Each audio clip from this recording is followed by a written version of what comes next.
Hello! In this video I will show you how to set up VPN on Motorola Edge 60 Fusion.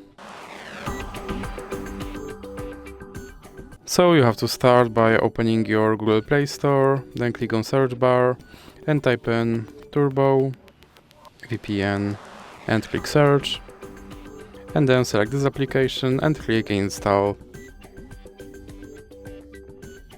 Now click open and click agree and continue.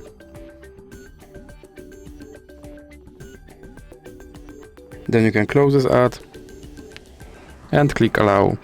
Then click consent and click on this button to start the VPN and then click OK. Now you can close this ad, and as you can see I'm connected to VPN in Netherlands. So that's it for this video. If you liked it, please remember to leave like and subscribe.